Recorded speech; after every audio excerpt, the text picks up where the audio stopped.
Thank you. Thank you, John. I hope you can hear me. It's loud and clear. It's loud and clear. Great. Thanks. Hi, everyone. My name is Crystal Simeone. I am currently in Nairobi and I should have been there in Arusha, but life was happening. And we're thankful for Zoom to allow me to be in this presence, even virtually. I work with the Nawi Collective, and I know there's a few of us in the room with you. So really excited to connect even virtually for this space. It's a second DaDA that we've been part of, and really proud of the work that AfroDad is doing with DaDA, and even prouder of the name. I'd like to think our feminist influence had a little role to play there. Nawi works with a vision and looking through the world through the eyes of African working women. The work that we do looks at macro level economic policies and narratives and reshaping it and re-articulating it in ways that speak through life and at service of life. And so Nombuso was also supposed to be there with you, but she's not well. And so she made that presentation. And Nombuso is a cultural worker and expresses an articulation and narratives around the economy, and questions around debt, questions around trade, from an archival perspective, looking at where we have come from as an African continent and how economics, as technical as it may sound sometimes, is actually a cultural manifestation. And I hope you enjoyed and the link, the content that was played for you will be available to take home. So I was asked to speak about, this intersection of debt, the feminist movement, women's rights, women's lives, and how it has an impact on all of those things. And I'll start off with a quote by Dina Musinda, who's written quite extensively on debt. And she starts off by saying borrowing is just one way for governments to increase their resources. And so really it potentially makes more resourcing, or should make more resourcing available for gender equality and women's rights. Realizing women's rights in the role of debt in Africa is the paper that quote is taken from. And she outlines how public debt and its servicing are a particular problem for the African continent, undermining the ability of governments to meet their commitments on gender equality and the promotion of women's rights. And so really the cost of servicing this debt are disproportionately borne by women, while the funds borrowed are very rarely spent in ways that prioritize women's rights.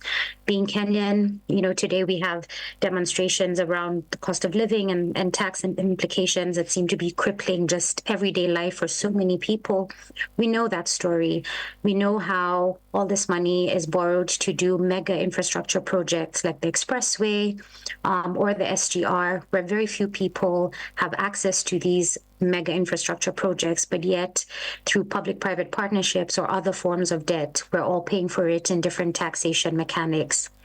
And so in Africa, we know that doesn't work that way, borrowing to make sure that it's borrowing for life, and in fact has been a cause of violence on the lives of African women instead. And so now I'll shift to Busi Sibeko, who's written a paper on feminist debt and what it means. And she pushes the idea that a feminist reading of Africa's debt indebtedness requires that we take into account how debt has led to a policy externalization, which is really characterized by neoliberal policies that continue to deeply undermine the role of the state in provisioning public goods and services that we need to reproduce our societies. And so the current debt architecture is rooted in a global economic extractive order that is racist, that is sexist, and that is actually colonial in nature. Our colonial legacy still lives through how we have a relationship with debt globally and what the debt infrastructure looks like. It is not designed to build, but instead designed to extract and to continue to feed a system that has always needed subsidy. And that subsidy has always come from the global south, and particularly from Africa, from our resources, from our labor, and specifically from African women's bodies that continue to carry such a big proportion of this debt and this burden. And we see this clearly through the clear thread that is carried from our country's external debt right through to household level debt. And a lot of the time, this household level debt is carried by women. And so this linking of external debt and household debt is one that is ignored, and in its place, this big jargon of words that seemingly is complex is fronted. And African feminists have continued to ask for, who should be in these conversations on debt, what vocabulary is used, and its resistance to bringing this link and breathe light to the violence that the system places on Africa, her citizens, and especially women. We also know that financialization of life is a new frontier of debt, with the rise of the World Bank's cascade approach that introduces foreign private finance to roll out what should be public services and accrues as an added debt. But who sets the priorities for what gets invested in, again, is based on neoliberal priorities rather than people-centered priorities and an approach. And so if maternal health and maternal facilities are not deemed profitable, it gets no investment, and instead the system will prioritize, like I said before, mega infrastructure projects. And so the debt question is inextricably linked to a question that Radhika Balakrishnan, who's a feminist economist, continuously asks: what is the economy for? And for the first time, at least in my conscious memory, my own country, Kenya, last year didn't pay government staff because they prioritized debt servicing payments instead. And so really at the heart of it is, whose country are we, what is this debt for, and whose economy is this, do we belong to? Sorry, 1 second, I'm just losing my notes here. And so there's a couple of things that come up in sort of like a more succinct point form. The first is reducing funding for social services. And so when African governments prioritize debt repayments, they have less money available for social services, which we know lead to women's empowerment. There's an increased burden of care. Cuts to social services often mean more unpaid work falls on women, taking away from education and other economic activities, and limited access to women already face challenges accessing credit and business opportunities, and the influx of microfinance models that are very violent and extractive in nature take hold in the private domain.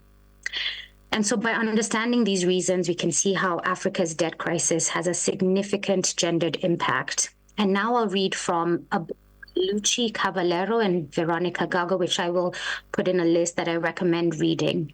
They say, what does it mean to take debt out of the closet? And the argument that feminists pose is that there needs to be a deeper link between public debt, external debt, sovereign debt, and what's happening at the household. So they ask, what does it mean to take each individual's, each household's, each family's debt out of the closet? It means narrating it. It means conceptualizing it in order to understand how it functions. It means investigating how it is interwoven with different economies. It means making visible how it extracts value from certain forms of life and how it intervenes in processes of production and reproduction of life. It means asking in which territories does it gain strength? What types of obedience does it produce? Taking it out of the closet means making it visible and situating it as a common problem and de-individualizing it, because debt out of the closet involves challenging its power to shame and guilt and its power to function as a private issue, which we can only face by managing our accounts alone. And so taking debt out of the closet also means showing the differential ways in which debt operates for women, for lesbians, and for trans people. It requires inquiring into the differential exploitation of what is created when indebtedness. Those of us who spend all day managing accounts are women, are housewives, are female heads of households, are formal workers, are popular economy workers, are sex workers, migrants, inhabitants of villas or informal settlements, of Black, of trans women, of students. Both moves by visibilizing debt and showing its sexual and gendered difference are ways of removing its power of abstraction. And in this sense, taking debt out of the closet is a feminist response to debt. It is to de-enclose it, to deprivatize it, and give it a body, a voice, and a territory. And so this link between what happens with our engagement with the IMF, with the World Bank, with the negotiations and the contracts that we sign in those realms, The real work also is how to bring it back home, how to see what's happening to debt at a local level, at a household level, at a very personal level, and seeing what that looks like. And so now I'd like to give you an exercise, and I'll start off with a story, and I'll ask you to take out your notebooks to take some notes. I braid my hair sometimes, and the lady that braids my hair, I'll call her Jane for now, to anonymize her name. And she works out of the staff quarters of an old house in a middle-class area in Nairobi called Kileleshwa. Now, I haven't braided my hair in about 2 years, and I called her up the other day and asked her if I can come in. And she says, that's fine, but I've moved locations. And she says she'll give me the directions. And as I tell this story, I'd like you to take notes of at what point the government has failed her, at what point there's a debt issue in the story, and what alternatives we could see coming up. So Jane sends me directions to where she's moved to. And I put, she gives me a landmark, and I put it in my Google Maps, and she says, from this landmark, turn right, go down the road, it's opposite this and this building. And so in my car I go. The place that she used to operate from had parking available, was in an upper middle class area, and relatively safe for Nairobi standards. So I get to the landmark that she gave me. And as I'm following the directions she gave me, the road ends. And I realize I'm in an informal settlement of Nairobi called Kawangware. And as a middle-class Kenyan, I get a little bit nervous, lock my doors. And when I get to the building that she describes, she's waiting for me at the door, and she can see that I'm a little bit confused, but also recognizing that this is where she's working and not wanting to communicate that to her. And as I get out the car, she's apologizing. She's like, I'm so sorry, Crystal.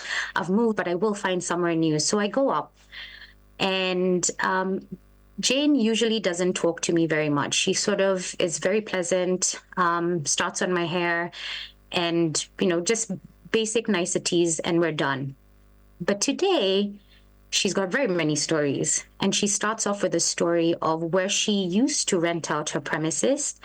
The gentleman who owned the property died, and his children, who were adults, took over the property and were not able to service whatever debt their father had, and the bank repossessed the property. As the bank repossessed the property, all the tenants were evicted and given 5 days to vacate. Jane doesn't know where to go. She doesn't know if she should put all her equipment in storage. Should she try find a new place? She can't find one. Eventually, she finds a place where she is. And now she says her customers, her clients, have all but dwindled because she would usually service upper middle class and middle class Kenyans who are too afraid to go that far into an informal settlement. And so she doesn't know what to do. She spent the last 6 months trying to find a place. And all the places that they could afford previously, where she was, there was herself, another hairdresser, and a little tailor. They've all put their things in storage. All the places that they previously would have occupied would be staff quarters of townhouses and villas that were older houses across Nairobi's middle class. They're all being demolished, and then instead, these high-rise Chinese apartments are coming up, and so there's no place for them to go. The only space available are within all these new malls that are coming up, and that is way beyond her budget line, and so she's stuck. In a funny twist, she says, I'm not praying for our head of government to die, but I'm hoping my God hears us and takes him away. We can all sort of guess what that means. And so I'm going to ask you to take 15, 20 minutes out of this story to try and map out the links to what our government being so indebted, what that has meant for Jane, where the government has failed her, and what sort of alternatives you think could have been put in place for her life to have a better outcome. And as things are currently, what can be done to make sure she's okay. So remember, she was evicted out of a place because the landlord passed away. His children were not able to service the debt. The bank took over, so there's something there about interest rates.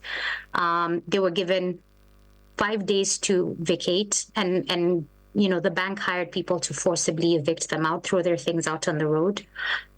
She's not able to find a place at a point where clients exist. And she's been priced out of the space. So there's questions about economic growth and what this economic growth is for and for who. There's questions about protection, legislation and policies for informal workers and for women specifically. And what does that all mean? So I'll give you 15, 20 minutes to, you could sit and have a conversation with a person next to you. I can't really see how the room is set up and who's sitting where, but in groups of 2 or 3, if you're able to just have a conversation to see where the government has failed, what could possibly have done, what could have been an alternative, and where we are now, what could possibly be an alternative to make this better. John, am I clear? Is everyone kind of okay with it? Yes, very clear. Yeah, so kindly let's do as instructed so that can get back to you in 15 minutes. Is it 10 or 15 minutes? In 10 minutes.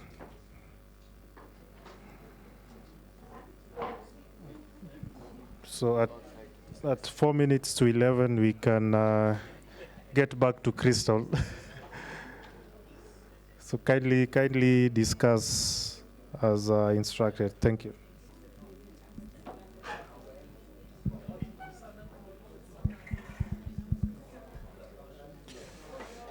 Yes, hoping that we've managed to at least have a discussion and come up with an answer as was instructed by our facilitator. So guys still outside, kindly come in so that we can proceed. So which group is willing to kick us off? Maybe Sodfa? Huh?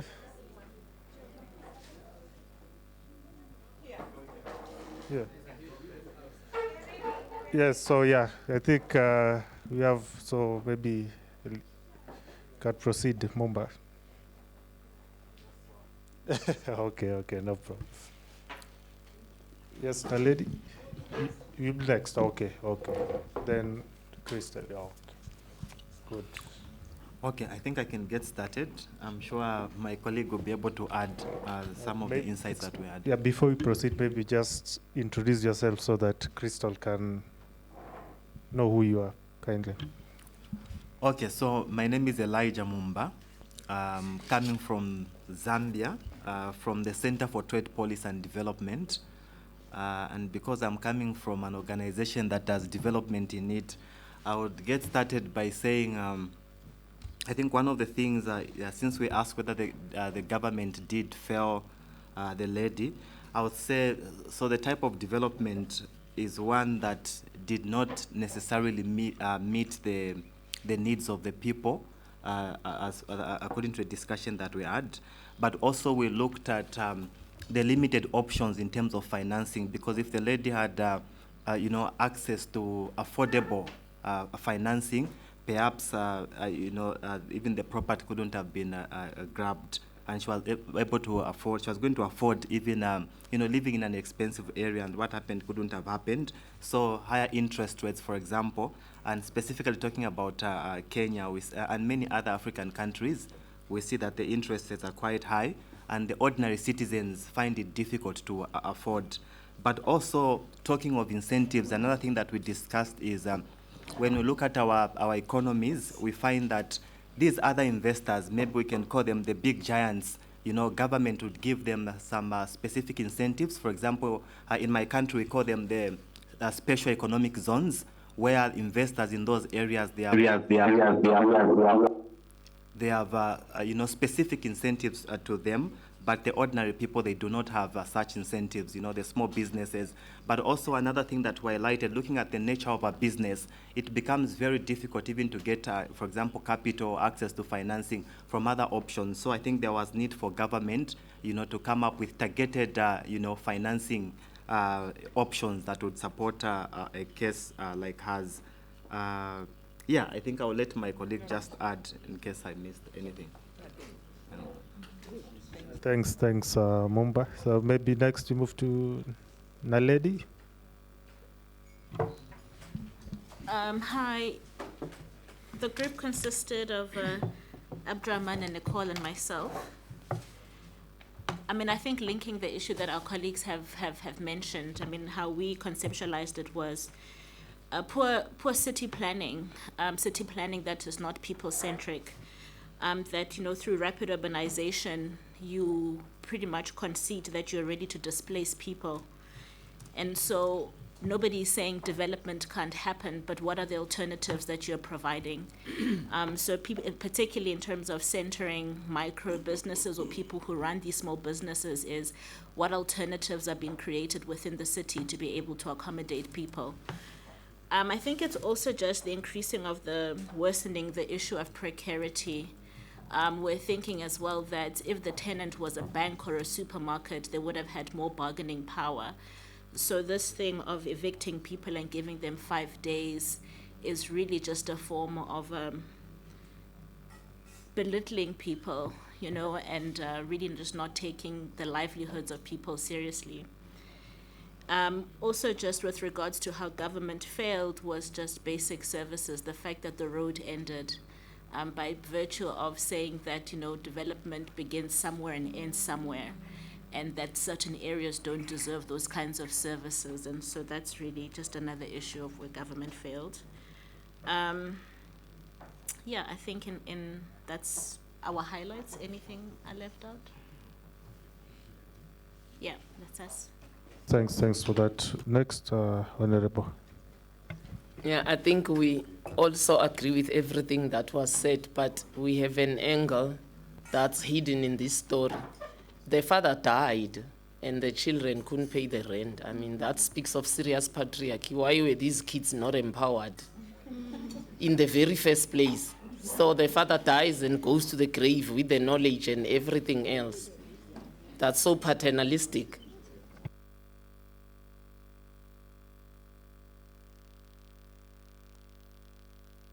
The other group on this side. Yes, Precious. Yes.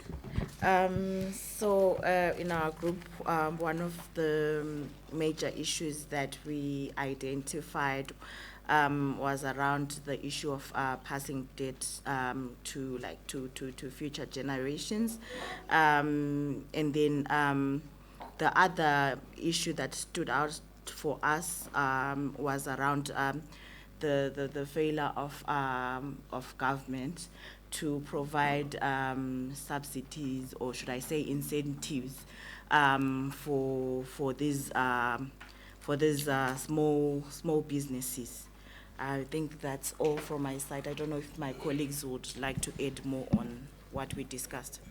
No, it's okay. It's fine. Any other interventions? Oh, yes. Christelle first. Yeah. Ok, merci. Donc, nous, on a essayé de faire le travail. En fait, ce qu'on a remarqué déjà, c'est qu'il n'y a pas une loi qui encadre les préavis, parce que normalement, même si la banque a saisi l'immeuble, il ne devait pas avoir un préavis de 5 jours. Il devait quand même avoir un préavis un peu plus long pour pouvoir chercher un local. Après, on s'est dit qu'il n'y a pas peut-être un dispositif d'aide à l'entrepreneuriat, et surtout à l'entrepreneuriat féminin, auquel la dame pouvait souscrire pour pouvoir avoir un local dans un quartier quand même nanti pour avoir sa clientèle habituelle. Et il se pose aussi la question de la formalisation en fait de ces petites entreprises, parce que pour avoir aussi accès à ces dispositifs d'aide, il faut que ces petites entreprises soient formelles. Donc on se demande si ce salon est formel ou non, ce salon travaille quand même dans la légalité pour être reconnu et pouvoir avoir accès à certaines aides de l'État. Merci.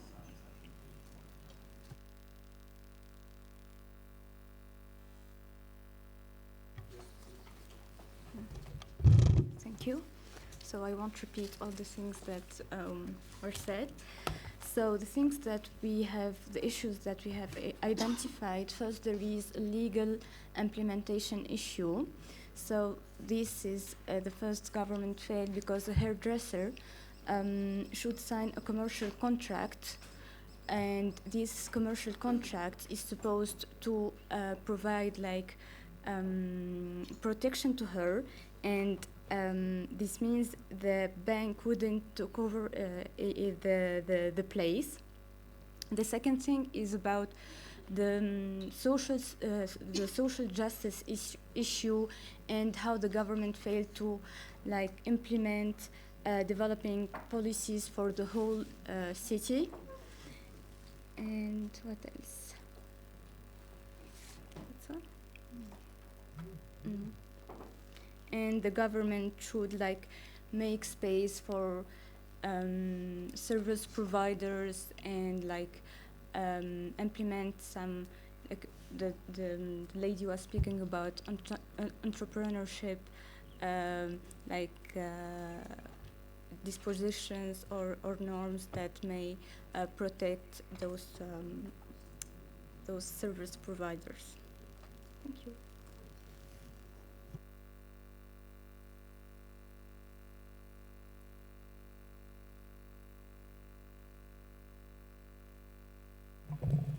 Okay, just two extra issues to highlight. I think the inability to actually repay the debt would perhaps speaks to, say, a heightened central bank rate, which then means that the loan was particularly expensive for them to repay, and thus causing them to default. So that speaks to the extent to which, say, government debt would then trickle down to the common quote-unquote mananchi, as we'd call them, and their ability to sustain their day-to-day livelihoods. And the second issue would be, the lack of social protection for people that work in the informal settlement. And this should press upon the government to do so, largely because there's a huge number of people, would say 80% of most economies dependent on the informal sector, yet they lack the very cushions and buffers to protect them against economic shocks. Yes, thanks so much for the interventions. I think maybe we take it back to you, Crystal. Maybe. Thanks, John, and thanks, everyone. I could hear some of it I didn't quite hear. But I think the point of this is sometimes when we're talking about policy interventions, advocacy spaces, the work that we all do, especially from a macroeconomic perspective, we can sometimes silo things and abstract them beyond life itself. And I chose to bring back the things that we're talking about in these international frames and these global economic governance systems. When Radhika Balakrishnan posits the question, who is the economy for? I think we always have to come back to questions of life, questions of how it affects everyday life, and what is this world that we are trying to create? Everything around us is a construct, has been a construct. Somebody created a neoliberal formulation of a global economic order, and feminist praxis is to be able to imagine, to re-articulate, and to radically imagine a world that is different and feels different, moves different, away from the shackles of what we know to be true. And so as now part of the work that we do is part of this imagination work. And I'll read from a piece that we did called In a Time Not So Far Away, and I'll send it as part of the links. And this was a piece that was done, we try and oscillate between a technical analysis and writing and articulation, and a more colloquial, creative mode of articulation of the same issues. And this was done for a piece published by Feminist Africa by Wangari Kinoti and Fatima Kelleher on economic alternatives coming out of COVID for African economies and governments. And on the other side, we took all of these ideas and policy recommendations and imagined a world where all of these things happened. And so I'll read a little segment of it. And I start with, when desires change, the language follows suit. The language changes to reflect a new vibration, a value system of well-being and sustainable codependence, of obligation and responsibility to the living. In this place, the language of politics sounds like, are you well? Are you healthy? Are you cared for? Are you restful?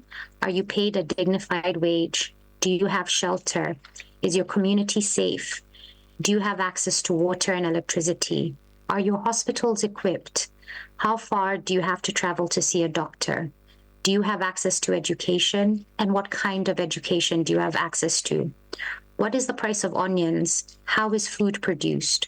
What can I do to be of service? Have we been of service? And lastly, is it fair? Is it just? Is it kind? And I read this to sort of evoke the idea of what we should be centering, even as we look at seemingly, it's not complex, but seemingly power relations, complex power relations between the World Bank, the IMF, our governments, the policies and the infrastructure and architecture that govern how debt moves, what it looks like, how it feels, who has power, who's at tables. I know there's a famous saying that if you're not at the table, you're on the menu. And more recently, I have been asking, well, if you are at those tables of power that you did create, who have you compromised? What have you compromised to be there? And so questioning how we can continuously look at centering the lives of Africans, and from our perspective, the lives of African working women at the heart of questioning questions around debt and how it's governed and what our demands are. So I'll stop there. I know Francis is coming after me, but if there's any questions, comments, I think we had a little bit too short a time, but I was hoping also to hear some linkages around questions of debt. What priorities do our governments put forth when they're negotiating loans with, private sector, private facilities, or bilateral funds? How does Jane's life enter that conversation? Are there public services and social protection mechanisms available for her? What does it mean to service debt? Somebody mentioned, children not being able to service debt, but are there any protection mechanisms for citizens that this doesn't get to that point, especially in an era where Kenya, for example, is going through this debt crisis? What does that mean for everyday citizens, and how does government protect when they're in negotiation with the IMF? At what point is enough, and what alternatives do we have? So feminists have been criticized for being overly critical. We're now in a space where we're looking to provide alternatives and sustainable but also tangible alternatives. There's a growing movement with the feminist movement, especially in Latin America, for debt defiance. Feminist movement saying we don't owe you, and just refusing to pay that debt, much like what Sankara was positing in those early independence years, to say, if we don't pay back the debt, nobody dies. But if we do pay back, for sure, we will die. And so wondering what that looks like, and wondering what that looks like in solidarity building across African governments and African nations and African peoples to resist, and really asking what and there's so many things attached. What does debt defiance, debt resistance actually look like? I'll pass over to John. Thank you so much for having me, even virtually, and sending love and solidarity all the way to Arusha. Thanks a lot, Crystal. Really appreciate sacrifice to at least join us here virtually. So would you want to take questions or? Okay. Maybe questions or comments from the room? Yes.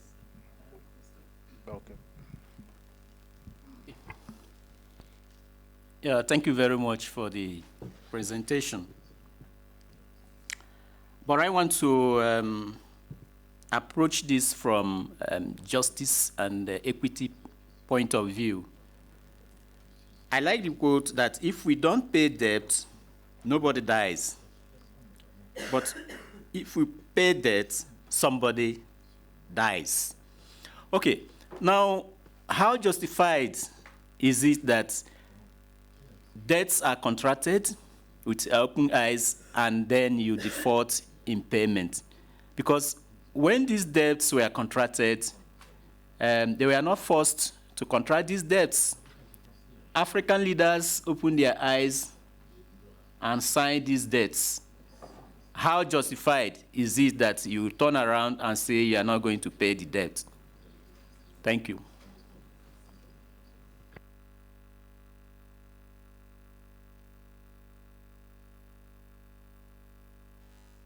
I'd like to attempt an answer to my brother's question.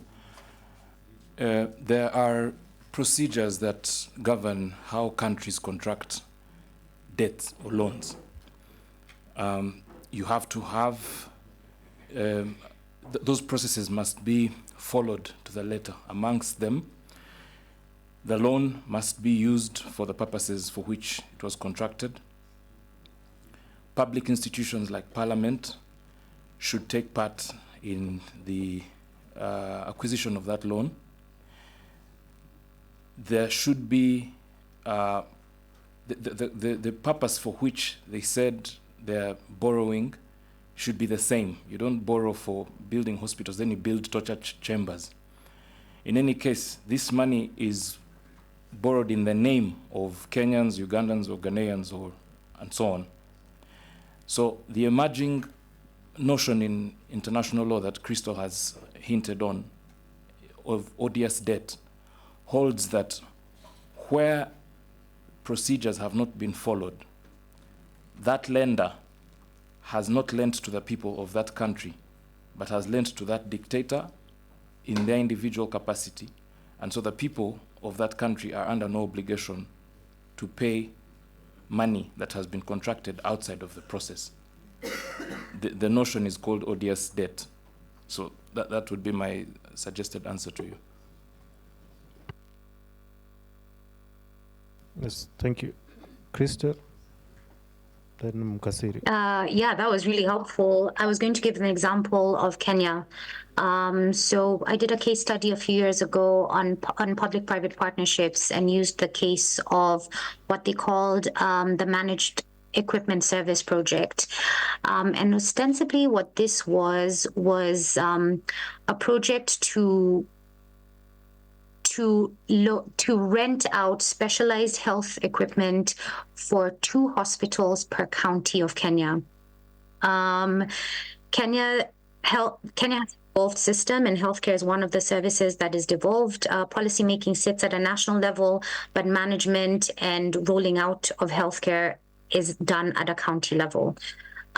This process should have gone I couldn't see who spoke last, but should have gone through Parliament, should have had public participation. The central tenet of the Kenyan Constitution is public participation. None of this was followed.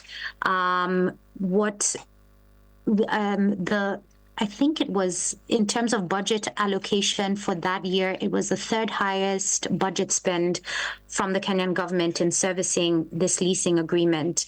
The things that were leased were very highly specialized equipment, so dialysis machines, theater machines, very, very highly specialized equipment. And up until today, this is maybe 9 years into the scheme, 70% of that equipment is sitting, not being used. And the reason for this is a number of reasons. One, many of those hospitals that they got delivered didn't have running water to operate the machines, or didn't have 3-phase electricity to run the machines. And most importantly, didn't have specialized doctors who would know how to operate these machines. And so they've been lying without any use. Government is continuously spending on paying back the loans taken to lease this equipment. contracts around how this engagement was set up cannot be found, are not in the public domain. And so there's questions around how that happened. This is happening over and over. Debt is happening in the form of public participation, public-private partnerships, excuse me. It's happening in odious debt, as the last speaker says. It's happening in different formulations. The underlying theme of it is a theme of extraction, shrouded in very many strings attached, shrouded in an elite 1%, less than 1% of our political elite, taking advantage of these mechanics and these agreements. And so my question has always been, if we think bigger, if we imagined more radically, what would it look like? I'm not saying that debt is a bad thing to do. Japan has very high levels of debt, but the ways in which they borrow in yen, and so the implications are not as disastrous as it is for many of our African countries. And so what is it that we can reimagine and in a very, very radical way if none of the shackles that we know to exist were tying us down? What would those things look like? And that's what I'm inviting the group to think a little bit about, because even the construct of how debt is governed currently is a construct and was created by people. And so the tearing it apart and re-articulating it in different ways possible. And once we're able to imagine what a world would look like that works differently, how can we work backwards to see what do we need to do to make sure that visioning, that imagination comes alive. And I have a feeling one of the pillars of that is a solidarity between African governments, because we can only push for this collectively. And this divide and conquer approach that has been placed on us, where different countries are negotiating different things, has been a big part of the downfall of so many of our economies. Yes, thanks, Crystal. Maybe two more from the room, then we can wrap it up. Is that okay? Sure. Yes, so Crystal, then. Ok, moi j'aimerais bien savoir le lien entre la dette privée et la dette publique. Parce que pour moi, un individu qui va dans sa banque, qui va prendre une dette en mettant comme garant sa maison, donc en hypothéquant peut-être sa maison, ou autre chose, quel lien en fait ça entre ça et la dette publique de l'État? J'aimerais bien savoir et avoir peut-être un petit résumé sur le lien entre dette publique et les perspectives féministes, parce que depuis lors, j'avoue que je comprends pas vraiment en fait, j'arrive pas à avoir le contour. Merci. Oh, my French is terrible.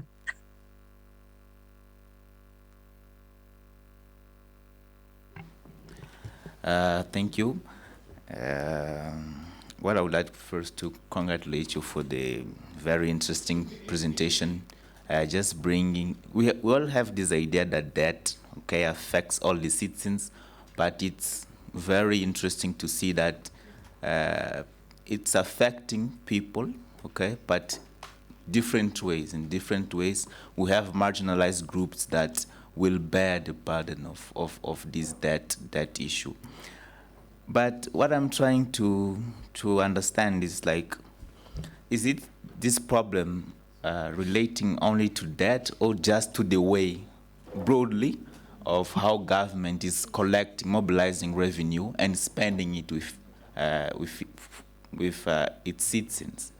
Perhaps we are looking at a part of the problem where there is a larger or broader issue that we need to tackle. So from that, I would like to comprehend from you, looking at the governance structures that we have, all the frameworks that govern debt contraction and also renegotiation, all those processes, what are we bringing of new from this feminist approach of debt? What are the recommendations that we are bringing from this perspective in terms of prescriptive actions? Yeah. Yeah, so there's a number of them. There's a call for concessional loans to be converted into full grants for countries, many of African countries. There's a call for concessional loans to be, there's a demand for the international development finance institutions to systematically support governments to restructure debt so that they can prioritize investments in quality public services. And this is important, not just to the provisioning of the hardware, but also the software of public services, doctors that are well trained, equipment in the hospitals, and not just the building of buildings of schools and hospitals, but the quality question is important. To be able to provide universally accessible services is also extremely important, and that this systematic and systemic support should not be considered as a condition for lending. There's a call for renegotiating debt servicing for the future, which contain a maximum rate of debt servicing as a proportion of national budgets. And that's important because so many times we're left, like I said before, servicing debt at the expense of things that we should be doing for our own citizens. There's the call to ensure that the burden of debt servicing and loan conditionality does not fall disproportionately on women, which it does across the board. And this really requires a systematic inclusion by the international financial institutions as well as national governments to have a gendered human rights impact assessment and fiscal policy instruments that have been selected to address debt servicing costs. And there's also a call for the implementation or expansion of social protection that are gender sensitive, but also more importantly, gender transformative measures in the form of, for example, cash transfers to workers and vulnerable households to curb further borrowing from financial institutions. And we know what those financial institutions do. They should include a conducting of a vulnerability impact assessments, which this has been called for repeatedly, with a focus on the poor and working class households, and to gauge shifts in livelihood patterns and sexual job losses within dimensions of gendered labor. And within gendered labor, there must be a focus on social reproduction. The work that women do that is completely invisibilized, but upholds societies, communities, and economies, really. And really, the last is to develop legislation to regulate borrowing, to prevent reckless and predatory financing to individuals. And this should include regulating the maximum permissible loan amount relative to household income and guidelines that close a loophole that would allow a breach in the maximum amount of borrowing from multiple institutions and more recently, digital financial institutions, and interest rate ceilings should be placed. And this measure should be mutually inclusive of adequate social protection measures. So like in most things that feminists approach in terms of the economy, there's an understanding that we cannot look at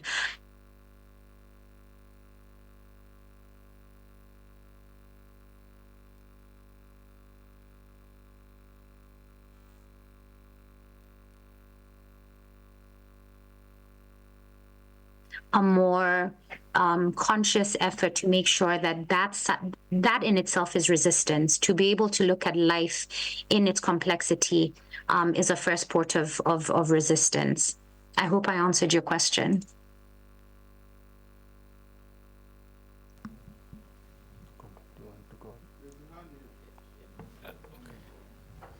Yeah, you can go first then. All right. She'll be the last one.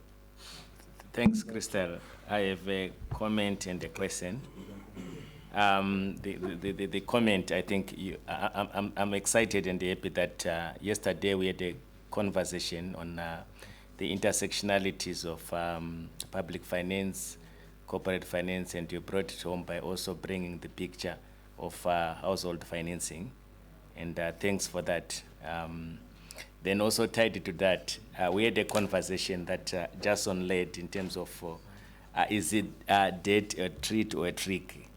And given some of the indicators that we're discussing, because they are in an economy from a macroeconomic framework, you find that we can end up blaming victims in terms of failing to run their businesses.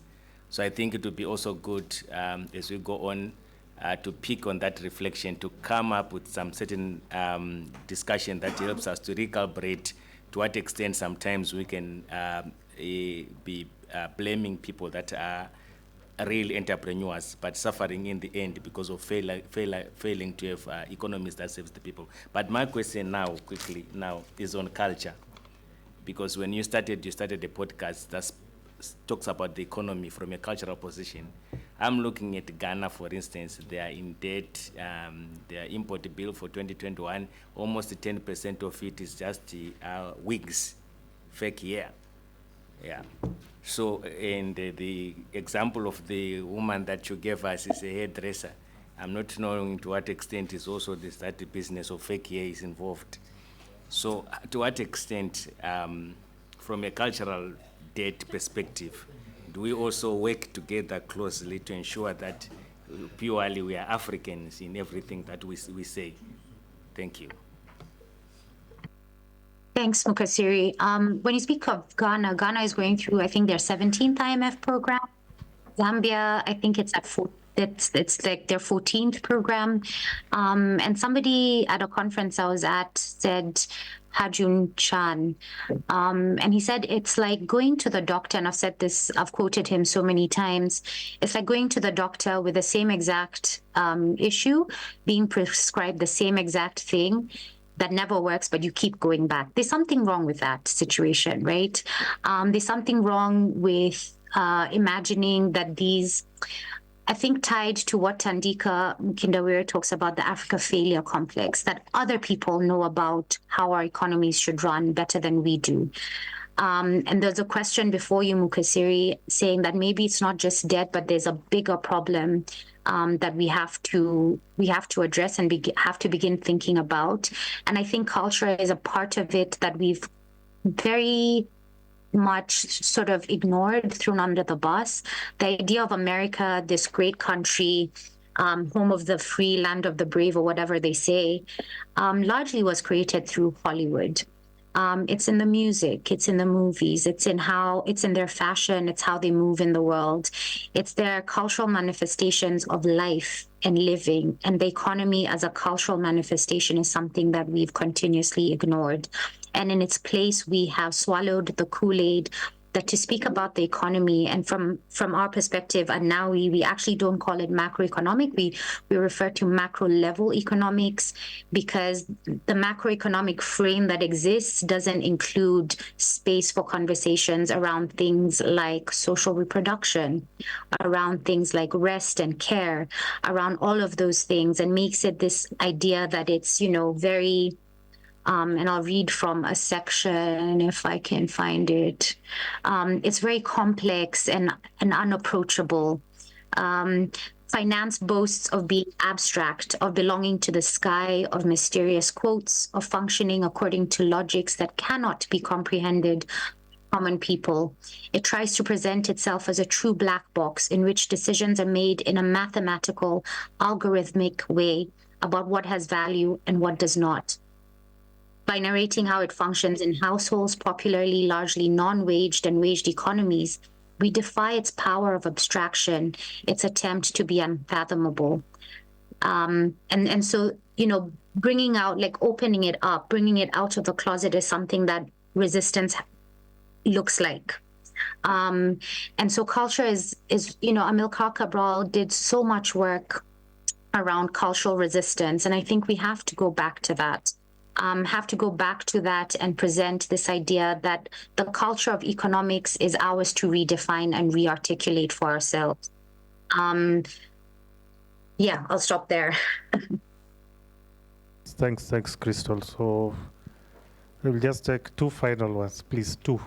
So from Precious and Ivy. Okay, mine is a reflection and maybe a recommendation. So from the discussions that we have been having here, I think it's clear that women face a double brunt when we talk about issues of debt. Looking at an angle where we are now mortgaging our resources. What then happens to women in these mining host communities where this extractivism is taking place?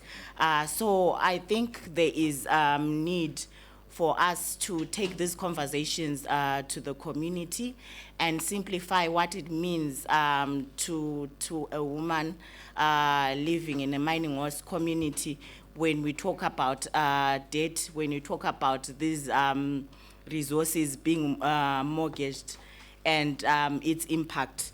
And then secondly, the issue that I wanted to, maybe a recommendation that I wanted to mention on the issue of the debt management principles.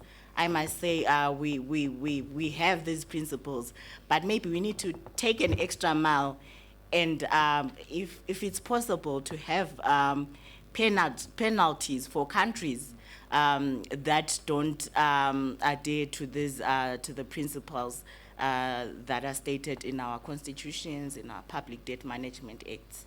Thank you. Thank you. Totally agree with you. I've been thinking about the language of simplification quite a bit because a lot of the work that we do at NAWI, between the technical and the colloquial and people thinking that we're simplifying it, has been sitting uncomfortable.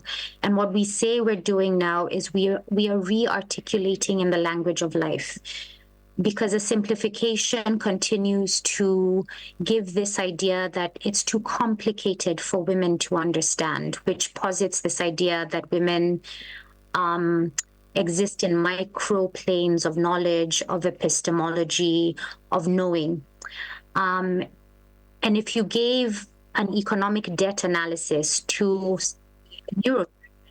even that neurosurgeon, whether he or she, with all of that education, wouldn't understand, because there's a culture of language around specialized areas such as debt or trade or tax or whatever it is. And so even in the language that we use, I think it's important to remember, and we've been struggling with this, and we call it re-articulating in the language of life. How do we articulate questions of sovereign debt linking to household level debt in a way that makes sense to people who exist and live this debt crisis every day and understand? There's questions around, and I'll send the link, or Sharon is there, she can send it around. We have a Feminist 101 to macroeconomics. When people go to the market and are buying, say, garlic, and the price has gone up, and they've been told that it's because the price of the dollar has gone up. And as far as we all know, we don't know anybody that earns in dollars. You know the people that are growing the garlic. So what does the dollar have to do with the price of garlic? And those conversations are conversations of life and existence.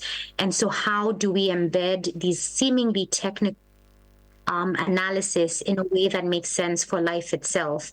And this is really important, because the only way that a shift will happen, that change will happen, is not only from policy intervention. It's a large part of it, but there has to be a critical movement at the mass roots that call for change. And we're living in exciting times, because in Kenya at the moment, I'm feeling it. And for a long time, there hasn't been as